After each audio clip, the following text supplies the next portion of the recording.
ഫാമിലിയായിട്ട് പുറത്തു പോയിട്ട് ഒരുപാട് കാലമായി.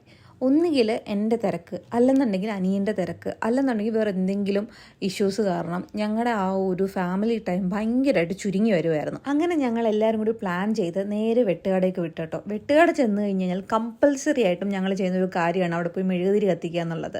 ഒരു പാക്കറ്റ് മെഴുകുതിരി മേടിച്ചു. പിന്നെ എൻ്റെ അനിയൻ്റെ തലയിൽ ഉദിച്ച ബുദ്ധിയാണ് ഓരോന്നായിട്ട് നമ്മൾ കത്തിക്കുന്നത് പ്രാക്ടിക്കലി പോസിബിൾ അല്ലാത്തതുകൊണ്ട് ബണ്ടിലാക്കി കത്തിക്കാമെന്ന് വിചാരിച്ചു. മെഴുകുതിരിയെല്ലാം കത്തിച്ച് ആ ഒരു പീസ് വൈബിൽ കുറച്ച് നേരം ഞങ്ങൾ നിന്നു കേട്ടോ. ഫാമിലി ആയിട്ട് നമുക്ക് സ്പെൻഡ് ചെയ്യാൻ കിട്ടുന്ന ഈച്ച് ആൻഡ് എവറി ടൈം ഞങ്ങൾക്ക് പ്രഷ്യസ് ആണ്. കാരണം ഈ മൊമെൻറ്റ്സ് ഒന്നും നമുക്ക് ചിലപ്പോൾ തിരിച്ചു കിട്ടിയെന്ന് വരില്ല. ചേർച്ചിൻ്റെ ഉള്ളിൽ കയറി പ്രാർത്ഥിച്ചും നല്ലൊരു അടിപൊളി സൺസെറ്റ് വിറ്റ്നസ് ചെയ്തും ഞങ്ങൾ കുറേ നേരം അവിടെ വൈബടിച്ചിരുന്നു കേട്ടോ. ഈ ഒരു സൺസെറ്റ് എന്ന് പറഞ്ഞാൽ ഭയങ്കര കിടിലം വ്യൂ ആണ് കേട്ടോ. ഞാൻ ഭയങ്കരമായിട്ടൊരു സൺസെറ്റ് പേഴ്സണാണ്. നിങ്ങളെങ്ങനെയാണ്? സൺറൈസ് ആണോ സൺസെറ്റ് ആണോ ഏറ്റവും കൂടുതൽ ഇഷ്ടപ്പെടുന്നത്? ഒന്ന് കമൻറ്റ് ചെയ്തേക്കണേ.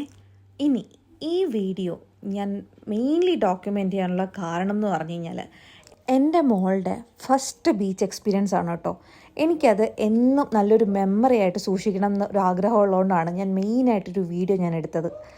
And I am very sure that എൻ്റെ മോളും ഈ ബീച്ചും സൺസെറ്റും ആ ഒരു വൈബെല്ലാം നല്ല രീതിക്ക് എൻജോയ് ചെയ്തിട്ടുണ്ടെന്ന്. ബീച്ചിൽ ചെന്ന് കഴിഞ്ഞ് കഴിഞ്ഞാൽ മസ്റ്റായിട്ട് ഒരു ഐസ്ക്രീം ഞങ്ങൾ കഴിക്കാറുണ്ട്. പക്ഷേ ഈ തവണ ഞങ്ങളത് അവോയ്ഡ് ചെയ്തു. ബിക്കോസ് എനിക്കും എൻ്റെ അനിയനും ത്രോട്ട് ഇൻഫെക്ഷൻ ഉണ്ടായിരുന്നു ചെറുതായിട്ട്. പിന്നെ ചെറിയ രീതിക്കുള്ള സ്നാക്സൊക്കെ അടിച്ചിട്ട് കുറച്ച് നേരം ആ ഒരു ബീച്ചിൻ്റെ ഭംഗി ആസ്വദിച്ച് നല്ലതുപോലെ സൺസെറ്റൊക്കെ എൻജോയ് ചെയ്ത് ഫാമിലിയായിട്ട് കുറേ നേരം കാര്യം പറഞ്ഞ് നല്ല കുറച്ച് മെമ്മറീസ് അങ്ങനെ ഞങ്ങൾ ആഡ് ചെയ്തു.